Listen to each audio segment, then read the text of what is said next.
One.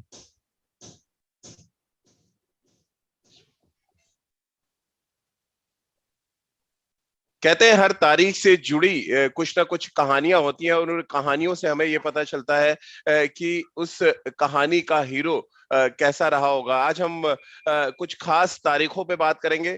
IPL में अब तक 20 मैच खेले जा चुके हैं और इन 20 मैचों में कौन सी टीम कहां पर खड़ी है, इस पर डिटेल में विश्लेषण करेंगे, यानी कि पूरी चर्चा करेंगे। और साथ ही आपको बताएंगे कि आईपीएल सीजन 14 के 20 मुकाबलों में कैसे भारतीय खिलाड़ी लगातार बाजी मारते हुए नजर आ रहे हैं। इन सभी मुद्दों पे बातचीत करेंगे। हमारे साथ सलील अंकोला है, मुंबई के इस समय चीफ सेलेक्टर हैं और साथ ही वो भारतीय टीम के लिए खेले, तेज गेंदबाज रहे।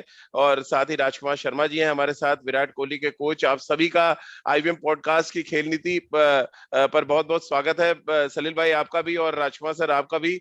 और चर्चा की शुरुआत, क्योंकि मैं एक तारीख की मैंने बात की थी, 24 अप्रैल 1973 वो तारीख है जब सचिन तेंदुलकर पैदा हुए और इत्तेफाक से शनिवार को वो तारीख थी। और सलील भाई का मैं ट्वीट भी पढ़ रहा था तब, क्योंकि सलील भाई सचिन के साथ न सिर्फ खेले हैं बल्कि बहुत नजदीक से वो जानते हैं सचिन को। तो चर्चा की शुरुआत सचिन के बर्थडे से ही कर लेते हैं। ढेर सारी शुभकामनाएं मास्टर को हमारी खेल नीति की तरफ से, आईवीएम पॉडकास्ट की तरफ से।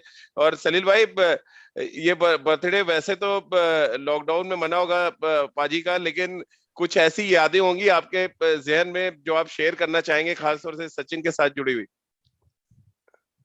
पहली बार मैं सचिन को मिला जब मैं भी एक्चुअली आई वाज 8। मैं कितने साल का, मैं 19 साल का था जी। और वो 13 साल का था। और ये जो डेब्यू करना जा रहे थे, करने वाले थे against Mumbai. I was playing for Maharashtra that time. पहली बार महाराष्ट्र से खेला मैंने रणजी ट्रॉफी। तो पहली बार मुझे भी उत्सुकता थी कि है ये सचिन है कौन।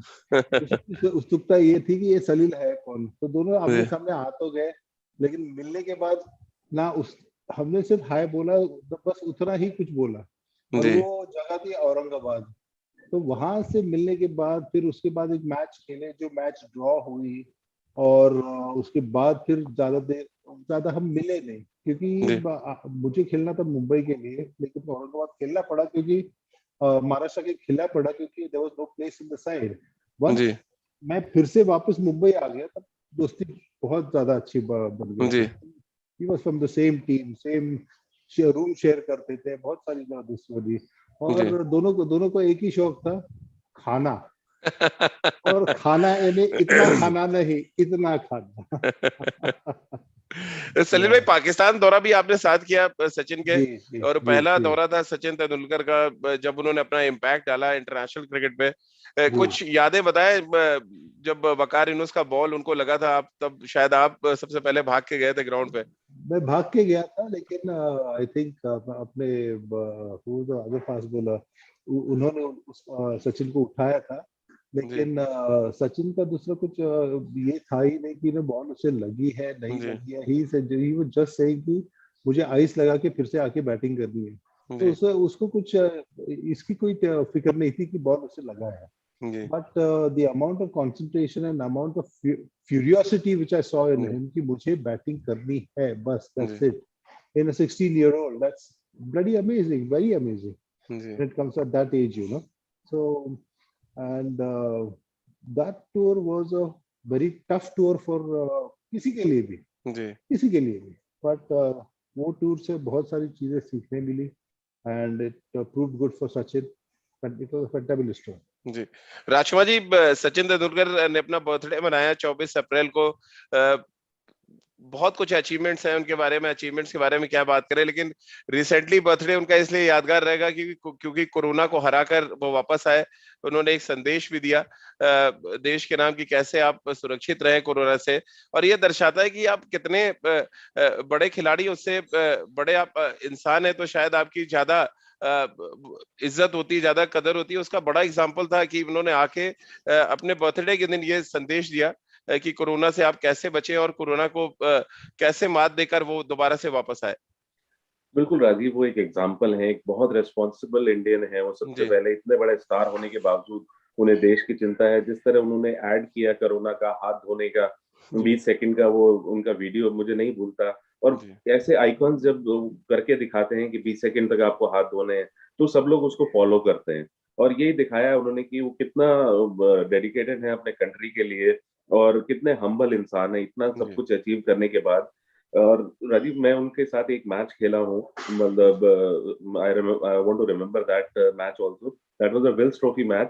तो हम लोग, Delhi was a star studded side, हमारा मुंबई से हम्म, मैच था, रवि शास्त्री वाज लीडिंग मुंबई, हमारे मदन लाल कप्तान थे, मनोज प्रभाकर वगैरह सब थे। तो शाम को टीम मीटिंग हुआ कि कल मैच है मुंबई से, तो Delhi Mumbai is always at Indo park फेसल। तो जी वहां पे डिस्कशन हुआ कि भाई उधर विनोद कांबली है, विंग सरकर है, ये है। तो मनिंदर सिंह बोले बीच में टीम मीटिंग में कि वो सब तो ठीक है, एक नया लड़का आया है उसको देखना। तो मनोज प्रभाकर जैसे आउटस्पोकन थे, उन्होंने बोला अरे हम्म, चल ना, वो देख लूंगा मैं। तो मन्नी बोला कि नहीं, उसे देखना, मैं उसको ऑफ स्टंप पे डालता हूँ तो वो कवर के ऊपर से छक्का मारता है, मिडिल स्टंप पे डालता हूँ तो मिड विकेट के ऊपर से छक्का। पहले मैच में, कोई दिलीप ट्रॉफी के मैच में, वो मन्नी की पिटाई कर चुके थे। तो अच्छा मन्नी वॉज वेरी श्योर कि वो उसको ध्यान रख लो यार, उसको पकड़ लो कोई। And as the luck would have it, Manoj ने पहले ओवर में ही उसको, मतलब उसने सचिन ने शॉट मारा, और मिड ऑन पे हमारे एक फील्डर होते थे, मनु नैयर, जो मैच रेफरी है, जी उनके सीधे चेस्ट में लगी और वो बॉल गिर गया। तो सारी टीम चिल्लाई, अरे किसका कैच छोड़ दिया तुमने। So from there onwards, everybody knew कि what a great player he is going to be, and ji that he showed. But the best thing about him is he's so humble, he's so down to earth, he's so helpful. Virat जब पीछे एक बार struggle कर रहे थे England tour के बाद, तो उनके पास गए, उनसे उन्होंने बात की, एक हफ्ता तक उनके अंडर रहे, वो उनसे जी बात करते रहे कि मुझे कैसे ओवरकम करना है, and he was so helpful to him. जी सलील भाई, क्योंकि आईपीएल के मैचेस से आगे बात करने से पहले एक सवाल और ध्यान में आता है, क्योंकि सचिन से आप टच में रहते हैं। जब ये कोरोना उनको हुआ, क्या कुछ आपकी बातचीत हुई, किस तरह से उन्होंने फाइटिंग स्पिरिट दिखाई, कुछ बातचीत हुई आपकी, क्या कुछ बताया उन्होंने आपको? कोरोना पहले मुझे हुआ, अच्छा और मैं जब हॉस्पिटल से बाहर आया, तो सचिन एक दौरे से वापस आ रहा था। I think had gone to Chhattisgarh. हाँ हाँ, रायगढ़ में छत्तीसगढ़ से मैच है जी। आते आते ही मैंने उसको पूछा कि तूने टेस्ट करवा लिया या नहीं। हम्म यार, उसने बोला कि अभी टेस्ट करवा रहा हूँ।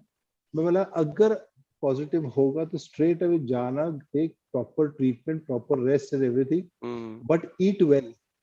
कोरोना में क्या होता है ना, बहुत सारे लोग मैंने देखा, क्योंकि मैं हॉस्पिटल में था 10-12 दिन, because I have my problem had become too much because of my hmm respiratory pneumonia.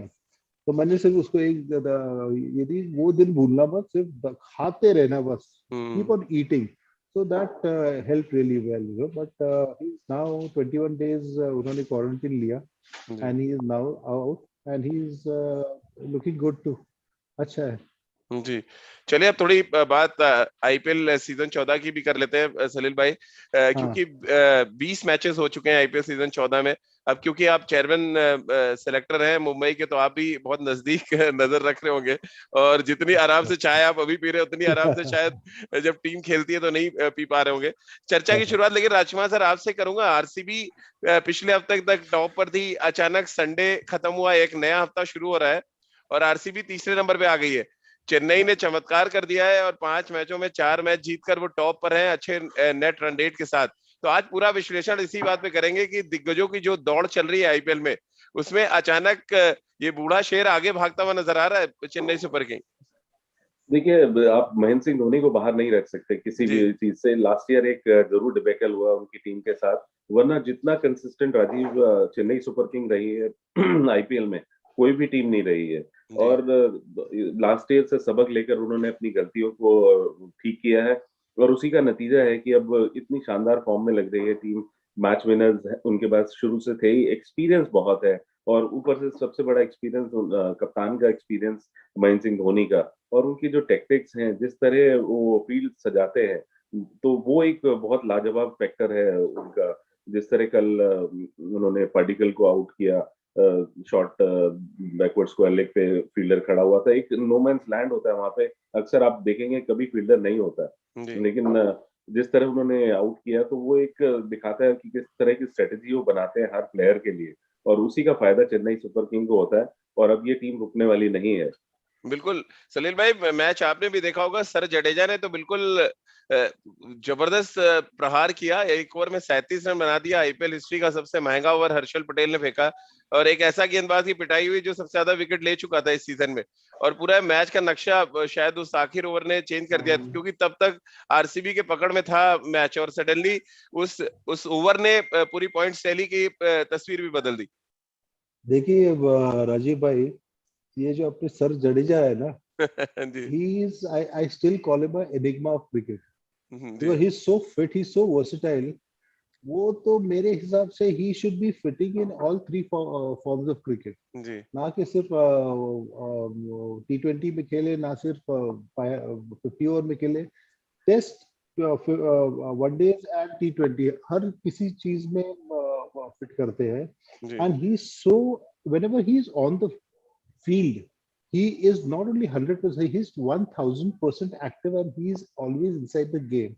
He lifts up the team, he is with the boys. अगर टीम थोड़ी भी निराश हो जाए ना, तो he gets into the time, कुछ ना कुछ करके ना, he'll get back into the game, he'll try to pecker up the boys, he'll talk to the boys, and he will do something, he'll get you a breakthrough. He's a good hitter of the ball, clean hitter of the ball, and a brilliant, I'm telling you, brilliant, mind-blowing fielder.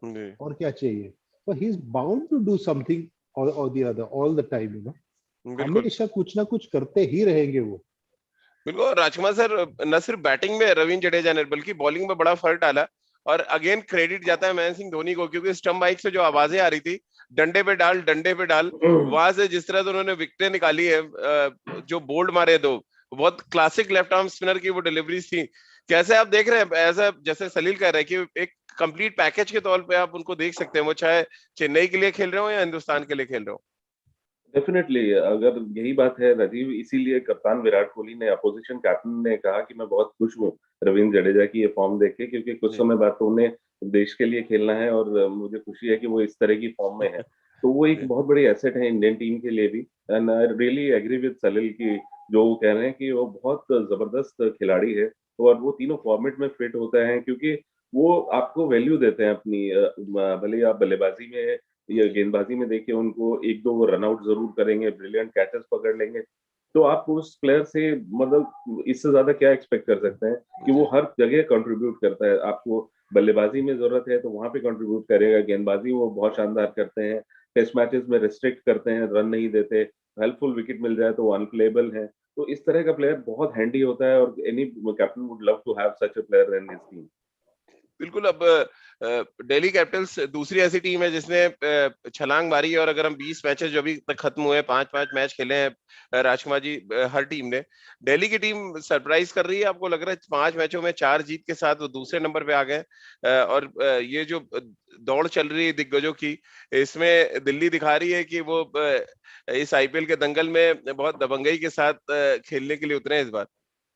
बिल्कुल Rajiv, Ricky Ponting ने बहुत अच्छे से martial किया resources. Rishabh Pant कहीं ना कहीं थोड़ा सा अभी सीख रहे हैं कप्तानी के बारे में, लेकिन खुद वो बहुत विस्फोटक बल्लेबाज हैं, और टीम बड़ी फियरलेस क्रिकेट खेल रही है. कल भी सुपर ओवर में वो जिस तरह उन्होंने जीत हासिल की, तो वो बहुत लाजवाब था. अक्षर पटेल ने शानदार गेंदबाजी की. कहीं ना कहीं हैदराबाद ब्लेम कर रही होगी अपने आप को कि वो खुद मैच हार गए. जॉनी बेस्टो को नहीं भेजा उन्होंने, जो उनके सबसे अच्छी फॉर्म में थे.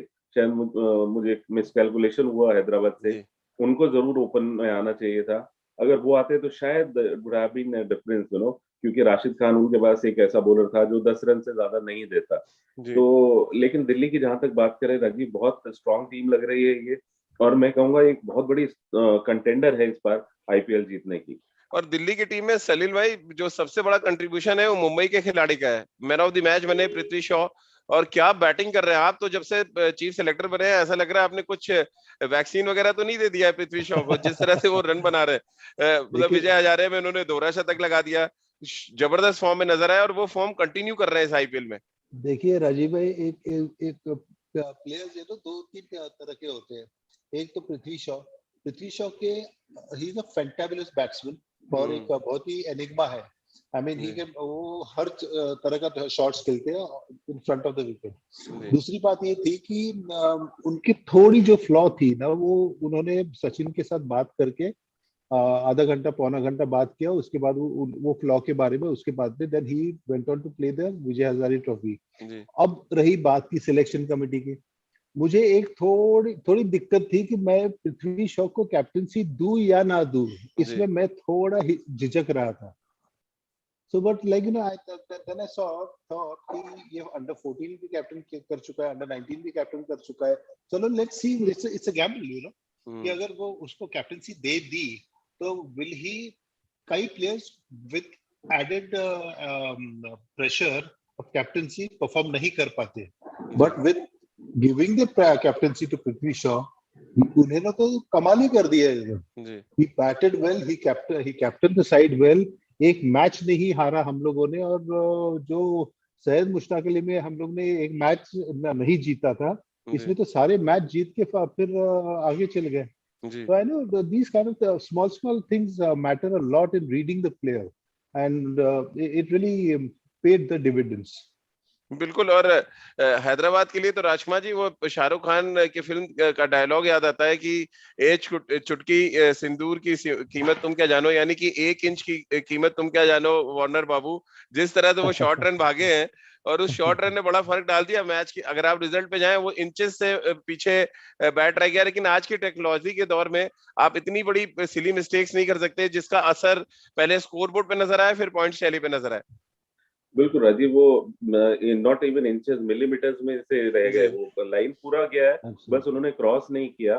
और वो अपने आप को कर्ज कर रहे होंगे दोनों, विलियमसन और वार्नर, की ये गलती क्यों हुई, और उस गलती का खामियाजा 2 पॉइंट्स से भुगतना पड़ा उनको, जिसके लिए आप इतनी मेहनत करते हैं, प्रिपेयर करते हैं, सारी प्लानिंग करते हैं, स्ट्रेटेजी बनाते हैं, और वहां पर इतनी छोटी सी गलती आपको मैच हरा दे, तो वाकई में बहुत दुख हुआ होगा और आगे से बहुत केयरफुल रहेंगे सारी ही टीमें। ये एक सबक है सभी टीमों के लिए कि one has to be careful, crucial stage पे भी आपको अपना दिमाग को संभाल के रखना होता है। जी सलील भाई, क्योंकि दिल्ली की टीम के पास भी 8 पॉइंट्स हैं और 3 टीमें ऐसी हैं जिनके पास 8 पॉइंट्स हैं, 20 मैचेस खत्म हो गए। अब सीएसके की बात करें, दिल्ली कैपिटल्स और आरसीबी, इन तीनों में अभी तक जो मैचेस खेले हैं 5-5, कौन सी टीम ने सबसे ज्यादा इम्प्रेस किया है आपको? Delhi Capitals is coming up really well. अभी जिस तरह से सीएसके भी as an underdog they have come up short of that also has come because like even अपने धोनी साहब ने भी अच्छे परफॉर्मेंस करना शुरू कर दिया है। so I think these two teams have to be really thought about, and when Delhi Capitals का I am a little bit of a fan. Why? I'll tell you. Because हमेशा मैं कोहली साहब की टीम को बैक करता हूँ, because 10 or 12 years back when I used to say this thing ना कि the only person who might come close or may equal Sachin's record would be Virat Kohli, and तभी लोग बोलते थे नहीं Sachin is too way off and all. So now we are seeing the difference, he is getting up to that. So I think we have to watch it, but in the end आपने हमेशा देखा होगा Mumbai Indians कहीं ना कहीं से ऊपर आ जाता है, and then we are there in the finals all the time. Let's hope for the best. It's going to be an exciting tournament after all. बिल्कुल। और आरसीबी की बात करें राजकुमार जी, पिछले हफ्ते तक नंबर 1 पे, सडनली अब नंबर 3 पे वो शिफ्ट कर गए because of run rate, net run rate, क्योंकि पॉइंट्स तो तीनों टीमों के बराबर नजर आ रहे हैं। कैसे आप देख रहे हैं आरसीबी की पोटेंशियल जो उन्होंने दिखाई है 5 मैचों में? सिर्फ 1 मैच हारे और वो भी महेंद्र सिंह धोनी ने विराट का विजय रथ रोका है। कैसे आप देख रहे हैं आरसीबी के प्रदर्शन को अभी तक, जो पहला हाफ खत्म हुआ है, 20 मैचेस जो हुए हैं अभी तक? देखिए, बहुत शानदार प्रदर्शन रहा है और अक्सर ऐसा देखा नहीं गया कि ऐसी स्टार्टिंग मिले आरसीबी को जिस तरह की स्टार्टिंग इस बार मिली है। और मैक्सवेल के आने से वाकई में उनका बैटिंग ऑर्डर बहुत स्ट्रांग दिख रहा है इस समय। उनके पास 2 नहीं अब 3 मैच विनर्स हैं जो सिंगल हेडेडली मैच जिता सकते हैं, तो वो एक बहुत बड़ा एडवांटेज हो गया है। और बॉलिंग जहां तक कहें, कल हर्षल पटेल की पिटाई जरूर हुई है, इससे पहले सारे मैचेस में उन्होंने बेहद शानदार गेंदबाजी की। और कल वो डेनियल क्रिस्टन कर्ज कर रहे होंगे जिस तरह उन्होंने जडेजा का 0 पर कैच छोड़ा, और that too a very simple catch. तो वो शायद किस्मत जडेजा के साथ थी, and he made all the difference, you know. Rajiv, वो जो लास्ट ओवर 37 रन्स का वो उन्होंने खेला, या 62 रन्स की जो पारी खेली, that made all the difference for Chennai. लेकिन आरसीबी की जहां तक बात है तो वो एक बेहद शानदार टीम लग रही है, एक अच्छे कॉम्बिनेशन के साथ खेल रहे हैं. कल नवदीप सैनी को उन्होंने खिलाया, वो शायद उनका पासा गलत पड़ा क्योंकि सैनी थोड़े से इरेटिक रहे और काफी एक्सपेंसिव भी रहे. तो कहीं ना कहीं वापस अपनी स्ट्रेटजी पे आएगी आरसीबी, और मुझे पूरी आशा है कि बेहतर प्रदर्शन करेगी आने वाले मैचेस में. राजकुमार जी, 3 टीमें ऐसी हैं इस पॉइंट टैली में जिनके पास 4-4 अंक है. मैं आपसे जानना चाहूंगा, फिर सलील भाई से भी पूछूंगा. मुंबई, पंजाब किंग्स और राजस्थान रॉयल्स, तीनों टीमों के पास 4-4 पॉइंट्स हैं. 5-5 मैच ये खेल चुके हैं. किस टीम को आप देख रहे हैं टॉप 4 में पहुंचते हैं, या मुंबई टॉप 4 में अभी तो है, लेकिन क्या आपको लग रहा है पंजाब किंग्स या राजस्थान रॉयल्स पीछे छोड़ सकती है मुंबई इंडियंस को? देखिए, मुंबई अगर आप देखें राजीव, बहुत स्ट्रांग टीम है, बट अपने पोटेंशियल पर नहीं खेल रही है. लेकिन मैं बिल्कुल एग्री करता हूँ सलील के साथ, जैसे ही कह रहे हैं कि वो कहीं ना कहीं से निकल के आ जाती है. तो मुझे उम्मीद है, क्योंकि उनके पास इतने सारे मैच विनर्स हैं कि कोई ना कोई खड़ा होकर जरूर क्रूशल मैच जिताएगा, भले कैरन पोलार्ड हो या पांड्या ब्रदर्स हो, ऊपर कप्तान रोहित हो या ईशान किशन, क्विंटन डिकॉक. तो ऐसे मैच विनर्स हैं उनके पास कि ऑन द गिवन डे वो सिंगल हैंडेडली मैच जिता सकते हैं. और जैसे कि सलील को उम्मीद है, मुझे भी उम्मीद है कि कहीं ना कहीं से ये टीम दोबारा रीग्रुप होगी and they will play like a team and they will qualify for the playoffs. Salil भाई, एक पृथ्वी शॉ दिल्ली के लिए अच्छा कर रहे हैं, तो दूसरे जो बड़े बैट्समैन है वो मुंबई के कप्तान है रोहित शर्मा, वो तो रन बना रहे हैं. लेकिन क्या हो गया है, बाकी मिडिल ऑर्डर के बैट्समैन रन नहीं कर पा रहे हैं जी. कैसे आप जी कैसे देख रहे हैं इसको? तो देखिए अभी क्या हुआ, परसों की बातें मैं छुपाने वाला भी इंसान में से तो हुई नहीं जी. परसों मैंने एक्चुअली हमारे जो बैट्समैन है ना, सूर्य कुमार यादव जी जी, या मैंने उसको बताया तू पीछे के वी में क्यों खेल रहा, तो आगे के वी में खेलना भाईजान मेरे. तो यार जो अगर वो उसके पास इतना टाइमिंग है, इतना he can see the ball so well, he can hit the ball so well, his cradle is so good. If he hits the ball stage hit. उनका क्या होता है कि 17 बॉल के बाद वो पीछे के वी में खेलने जाते हैं. You know he tries to do with तो तुझे ये सब करने की जरूरत ही है नहीं, क्योंकि if you're going to play ahead, the ball is going to stay hit, and you've got so much of talent in you. तो शायद मान रहा है. तो परसों के मैच में भी सब इनिशियली थोड़ा आगे के वी में खेला, बाद में फिर से उसकी यूटर्न हो गई पीछे के वी में. तो I am trying to get him to understand that, because Mumbai team में ऐसे बैट्समैन है ना जो लाइक यू सेड रोहित, फिर वो इवन सूर्य कुमार यादव, जो एक बार टिक जाए तो बड़ा ही स्कोर कर पाते हैं. We have big hitters like Pollard and the others, you know. So and bowling is also good, depth is also good. कैसा होता है कि after long time they get together as a unit. I think Mumbai has one thing कि as the matches go by, they come and they take a little time to come together as a unit. So by the time they get together as a unit, I think we should be in for some good games अभी के coming games में. राजकुमार जी, आज के मुकाबले में बात करें उससे पहले एक रिएक्शन आपका चाहूंगा. प्लेयर्स जो है कोरोना की वजह से टूर्नामेंट छोड़ रहे लगातार. अभी आर अश्विन के बारे में खबर आई सोशल मीडिया पे कि वो परिवार के साथ टाइम बिताना चाहते हैं, वो नहीं रहना चाहते हैं, अब इस टूर्नामेंट का हिस्सा नहीं बनना चाहते. फिर थोड़े दिन पहले जाए तो एंड्रयू टाई ने नाम अपना वापस ले लिया. लिविंगस्टोन जो इंग्लैंड के प्लेयर थे, जो खेल रहे थे T20 सीरीज में इंग्लैंड के लिए, वो सडनली अपना नाम वापस ले लेते. कैसे आप देख रहे हैं कोरोना काल के बीच में जो क्रिकेट हो रही है, और क्रिकेटर्स अचानक एक तरह से कहा जाए उस बायो बबल से फेडअप होके ये डिसीजन ले रहे हैं?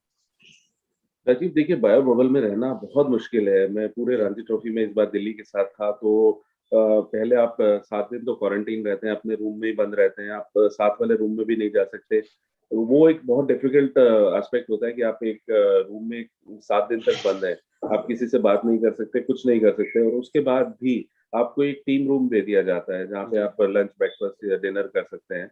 और उसके बाद आप सीधा ग्राउंड जाएंगे, ग्राउंड से वापस आएंगे, आप किसी से मिल नहीं सकते, किसी को हेलो नहीं कर सकते. तो it gets very very difficult. आप अपने होटल के रिसेप्शन पे भी नहीं जा सकते. तो ये काफी डिप्रेसिंग होता है at times. And few players are very emotional, तो फिर उनके लिए काफी मुश्किल होता है. कुछ तो प्रोफेशनल हैं and they take it in their stride कि कोई बात नहीं, we have to live with it. But कुछ players थोड़े इमोशनल होते हैं और they are more towards their families, या अकेलापन नहीं वो गुजार पाते. तो कहीं ना कहीं डिप्रेसिंग तो जरूर है ये, और we should have sympathy for the players कि उन्हें ऐसे में खेलना पड़ रहा है. ये बहुत डिफिकल्ट सिचुएशन में सलील भाई ये टूर्नामेंट हो रहा है, बहुत न सिर्फ आपकी स्किल का टेस्ट हो रहा है बल्कि आपके टेम्परामेंट का टेस्ट हो रहा है, क्योंकि आप कहीं जा नहीं सकते, आप होटल के कमरे और कमरे से सीधे आप ग्राउंड पे. राजीव भाई, इसमें मेरा थोड़ा सा I have a different kind of an answer for this. जी. ओके, आजकल की दुनिया में ऑफ कोर्स जब हम क्रिकेट खेलते थे तभी कोई कोरोना वगैरह कुछ था नहीं है, but nowadays you have a lot of kind of different kind of entertainments. You have your Xbox, you have your play station, you have so many things. And आपको अगर पता होता है कि आपको ये आईपीएल खेलना है and you will be quarantine for such long time, okay, so you should be mentally prepared. It's the same like if your certain team is there and you say like you are going to play the fastest bowlers in the world or in the coming team, so definitely you're going to be mentally prepared, or the best team in the world you're playing on a fast track, so you'll be mentally prepared. I also feel that this has to be the same. If you're mentally prepared ki yes, we have to go into the bio bubble, be mentally prepared, be mentally strong that yes, we'll do this, we will go through with this, and it's a part and parcel of the thing. These things, these are what you call very trying times. They are extraordinary times what we are going through. Rather, when I'm saying going through the phases of corona and everything, it comes to the same thing like us. Like we are quarantined at home for the past 2 months. It's only me, my wife, my kids, and my dog, and that's all we are here. So, if we are talking about the cricket point of view, it should be the same thing, If you're mentally prepared for it, I think, I mean, I'm not saying if somebody wants to go home and meet the kids, that's a different thing. But of course, like, I, as a person, when my first son was born, I saw my son after 35 days. But that I didn't have any other thing to do, and so it's all about your one's mental conditions, Now, if you have already committed to playing IPL, you should have thought about it before, then rather than returning back again midway. चलिए राजकुमार जी, फटाफट आज के match में थोड़ी सी बात कर लेते हैं. आज पंजाब किंग्स और कोलकाता नाइट राइडर्स की टीमें आमने सामने होंगी. नया हफ्ता शुरू हो रहा है आईपीएल का. कैसे आप देख रहे हैं, क्योंकि अगर हम केकेआर की बात करें, पॉइंट्स टैली में 8वें नंबर पे, किसी ने सोचा भी नहीं था कि इतने बड़े बड़े प्लेयर्स हैं T20 फॉर्मेट के और ये टीम 8वें नंबर पे होगी. कैसे आप देख रहे हैं, और पंजाब किंग्स के लिए क्या आप मान रहे हैं इस हफ्ते में अगर अच्छी क्रिकेट खेलते हैं तो टॉप 4 में पहुंचने के चांसेस हैं? बहुत अच्छा मौका है पंजाब किंग्स के लिए, एंड वो वापस आ रहे हैं अपनी फॉर्म में. जिस तरह की बैटिंग कर रहे हैं मयंक अग्रवाल, केएल राहुल और क्रिस गेल, तो एक आशा की किरण उनकी जागी है और वो अब एज ए टीम रीग्रुप होकर खेल रहे हैं राजीव. तो मुझे लगता है कि पंजाब के पास एक बहुत अच्छा मौका है तो ये दोबारा से स्टार्ट करने का इसको और क्वालिफाई करने का, क्योंकि बहुत ज्यादा स्ट्रगल कर रही है कोलकाता. उनके पास कोई आंसर ही नहीं है, कप्तान रन नहीं बना रहे हैं, वो एक सबसे बड़ी वरी है. बैटिंग ऑर्डर बिल्कुल लैकलस्टर लग रहा है, कोई भी बल्लेबाज उनका फॉर्म में नहीं लग रहा. रसल भी is not able to time the ball well. तो कहीं ना कहीं बहुत दिक्कतें हैं कोलकाता के लिए और बहुत अच्छा मौका है पंजाब के लिए ये मैच जीतने का. राजकुमार जी, क्योंकि मैच अब एक नए वेन्यू पे हो रहा है, चेन्नई और मुंबई में जो मैचेस हुए वहां आपने देखा ज्यादातर टीमें स्ट्रगल कर रही थी, बड़े स्कोर्स नहीं बने. अब अहमदाबाद में मैच है, बहुत हाई स्कोरिंग ग्राउंड माना जाता है, जो हमने इंग्लैंड और इंडिया के बीच T20 सीरीज देखी थी. क्या ये फर्क डालेगा, क्योंकि बड़े जो स्ट्रोक प्लेयर्स हैं कोलकाता नाइट राइडर्स से, कम से कम आंद्रे रसल की बात कर लें, मॉर्गन बात करें, इन सब के लिए रिवाइव करने के चांस आप देख रहे हैं? डेफिनेटली ये एक ब्लेसिंग इन डिस्गाइज हो सकता है उनके लिए, कि क्योंकि यहाँ पर विकेट पे बॉल आता है. अहमदाबाद में अच्छा बैटिंग ट्रैक है और ये इसी टाइप की विकेट चाहिए होती है कोलकाता के बड़े स्ट्राइकर्स को, स्पेशली रसल को. तो कहीं ना कहीं he can make the difference, और अगर वो अडेप्ट करते हैं जल्दी से इस विकेट को तो रसल क्या कर सकते हैं सभी जानते हैं. सलील भाई, किस पे दांव लगाना चाहेंगे हफ्ते की शुरुआत में, कोलकाता नाइट राइडर्स या पंजाब किंग्स? मैं बोलता हूँ कोलकाता नाइट राइडर्स अगर जीतना है तो they should employ a bowling coach called Salil अंकुलाविन. चलिए बहुत बहुत शुक्रिया सलील भाई आपका हमारे साथ जुड़ने के लिए, और राजकुमार सर आपका भी बहुत बहुत शुक्रिया हमारे साथ जुड़ने के लिए। तो जो हमारे श्रोता हैं, हमारे दर्शक हैं, वो खेल नीति के साथ रोज जुड़ सकते हैं 9:15 पर हमारे यूट्यूब चैनल और फेसबुक पेज पर, और आप मेरे साथ भी जुड़ सकते हैं @राजीव मिश्र पर, और आप सुन सकते हैं खेल नीति का हर एपिसोड IVM ऐप पर, IVM पॉडकास्ट पर, स्पॉटिफाई, सावन, गूगल पॉडकास्ट, एप्पल पॉडकास्ट या अन्य IVM पॉडकास्टिंग जो हमारे प्लेटफॉर्म्स हैं। बहुत बहुत शुक्रिया आप सभी का हमारे साथ जुड़ने के लिए। Thank you so much. Thank you. Thank you.